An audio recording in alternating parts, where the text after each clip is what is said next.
It's early. I've been up since 3:30.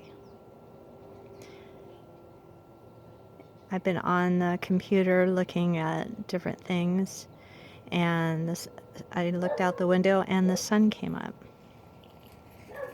I hope that you're only seeing part of my head, but I'm sure I have bedhead. And it feels like fall, and I have my flannel on. But I wanted to show you the bottom part of my garden.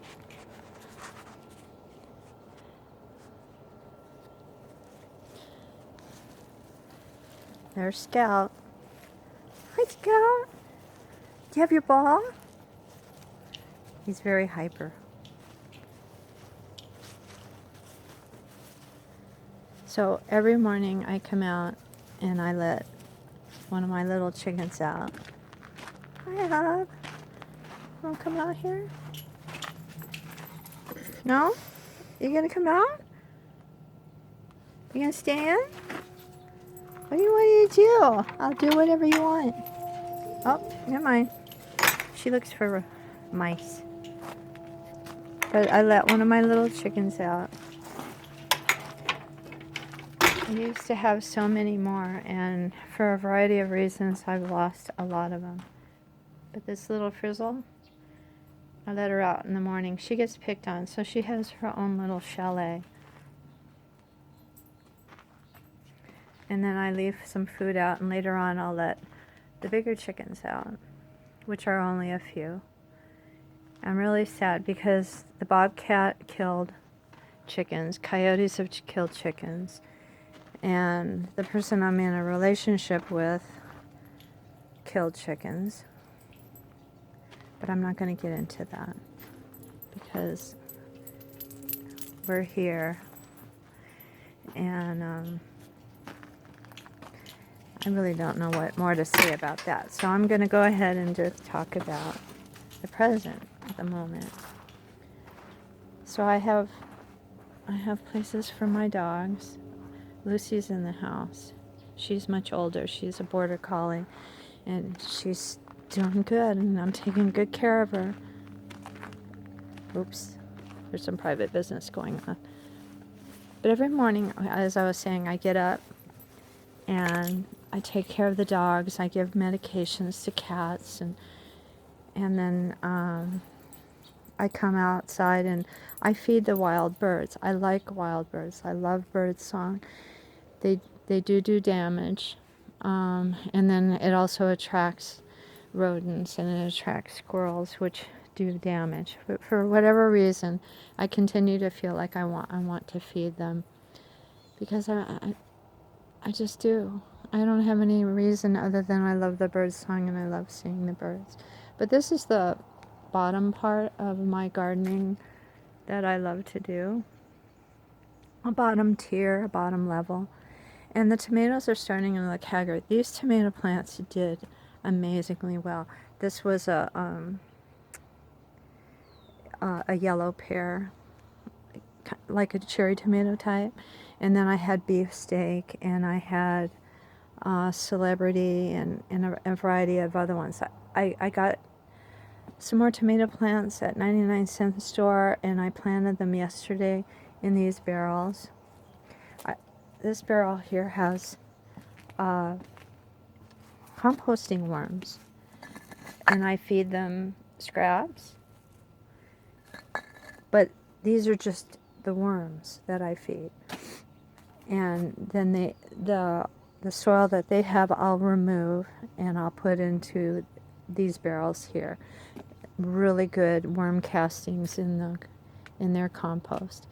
I'll show you a larger compost bin that I have.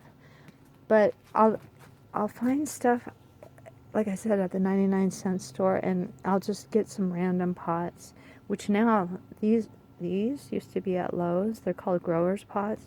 They don't have them anymore ever since the pandemic started. I don't know if their source was China or whatever the story is, but you can't get them. But the whiskey barrels have worked for me for years. These pepper plants are amazing. They just keep producing. These are jalapenos. I had some long hot peppers here. They're called Anaheim chilies. And then my pepper plants up at the top of the hill grow amazing too. They just keep making more and more plants. The reason these look kind of chewed up is because they actually are chewed up. We have rats on our property. They come from the neighbor's shed, and they come over here and they feed on my plants. It was just like the last month or so that there's some rat or multiples of that discovered my pepper plants, and they eat the greenery. So that's why these look a little haggard. I used to have tops to them like I do with this one. I'll put the mesh wire on, the hard wire, but as you see, they grow up and above that, and I don't like having them all smushed down, and it causes disease. This one I picked all of the peppers off of, and they're the serranos.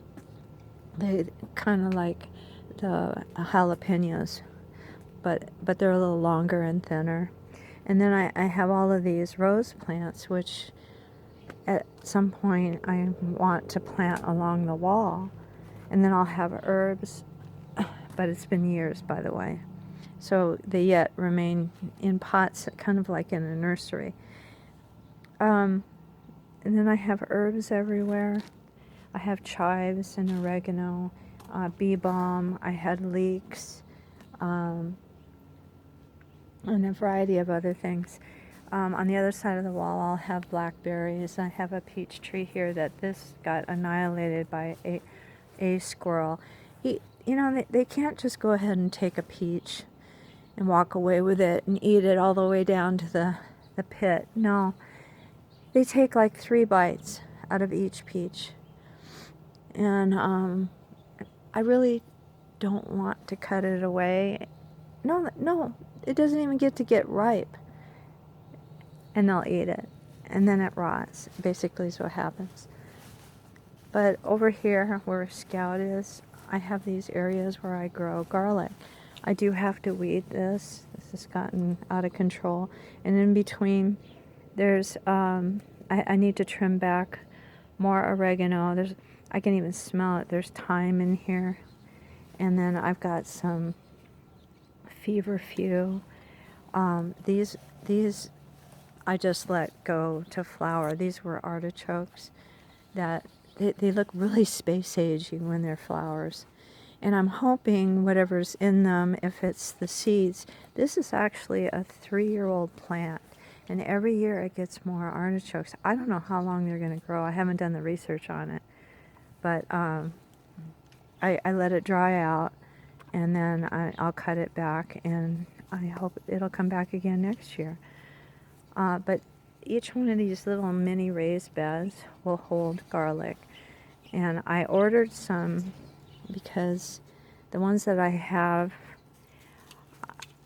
some I can plant, but there's a couple varieties that I want to try that are a little bit different.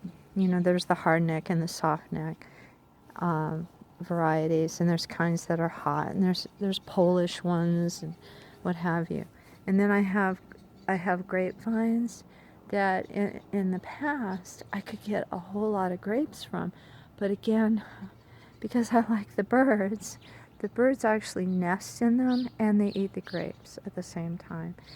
But quite truthfully, the grapes have gotten to the point where they're not really nice, big, juicy ones. They're really tiny.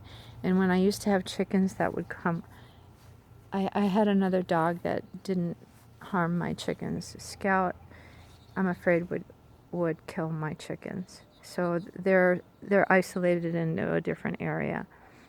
But when I used to have another dog named Aslan, he protected my chickens and ducks, and they used to run all through this whole area. So over here is where I feed my birds, and we can see them through the kitchen window. That rose bush is incredible. It has to be. Again, I'm 5 feet. Here's my head up here.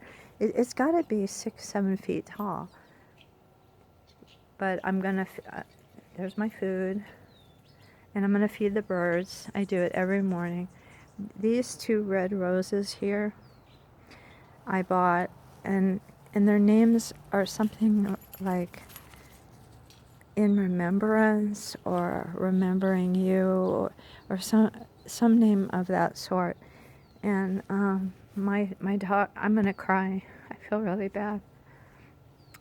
My dog Aslan used to sleep under the window, and I left the rock there because it was cool, and he would sleep beside the rock. And so I made this little path with these 2 rose bushes that grew 6 or 8 feet tall, and it's in remembrance of him. So the sad thing is that there are people that don't understand responsibilities. And my neighbor on the other side left rat bait out all the time. And what happens is rats don't eat it and instantly die. It's a slow process for them, with especially the type of rat poison my neighbor used. And Aslan was a really good hunter, and he would catch rats for me. And it ended up that the rat's blood was tainted with the poison, and he ended up getting seizures, and then a seizure finally took his life. So this part of the garden is in remembrance of him. I love roses. I have all different kinds. Over here is where I feed hummingbirds, which don't do any damage at all. They're pollinators, actually. And so I have roses all along the wall. And then I have an apple tree. Well, this is lemon verbena. It smells really, really good. And then I have a St. Francis statue, not necessarily because I'm Catholic. I am Catholic. I was born Catholic, but I'm Christian, which Catholics are too, technically, but I'm not in the Catholic faith. I don't go to the Catholic Church. I did as a child, but not as an adult. But I love St. Francis statues because he holds a bird, and I love birds. And the animals supposedly came up to him, but that wasn't how the story went. The story had something to do with, gosh, I'm trying to remember. The story had more to do with he was scolding people that the animals listen more than they do, or something along those lines. I'm not exactly sure if animals actually came to him. I thought I read a different story, but I could be wrong. I'm getting it all messed up. The fact remains is I love the statues. Having animals surround a peaceful person is what I loved. So I also sacrificed some lawn space because I really, really wanted strawberries. And I have these covers here because of rodents. And I have strawberry plants in both of these. There actually is a cucumber plant that gave me some pickles, which I'm going to can today. But again, I'm just basically showing you the things that I love, and the things are flowers and roses especially. This is an Asian pear tree, and then I have this pine tree over here, and we have birch trees, and I'm all about trees, and I don't know why people aren't. I love pine trees. Pine trees are just like one of my top favorites. I love their smell, and I remember camping for the first time and sleeping underneath pine trees, and it was just miraculous. But this is an apple tree that is leaning because this other wild tree that came up is pushing it away. But this is Atticus's apple tree, and I bought it way back when he was born, and it was at a different house, and we carried it all the way out here. And every year I get a lot of good apples, little green apples. It was one of those apple trees that had like three different types growing from it, but they all cross-pollinated and became one little green apple. But it was always my hope to make applesauce for Atticus when he was a baby. But we took the tree and it brought it here, and this year is the year that when the apples came, the squirrels annihilated them. And I got no apples. And I just realized that's not true. I did get apples, and they dried up. There's 2. But it's usually really chock full. And I made a lot of dehydrated apple slices, which were pretty good. They're delicious. So I wanted to share that with you. This is the bottom garden, which does produce food, but it also it's just really pretty. I don't know if you can hear the birds. They're waiting for me to fill the feeders.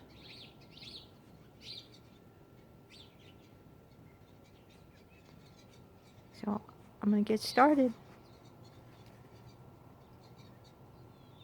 Hope you have a good morning.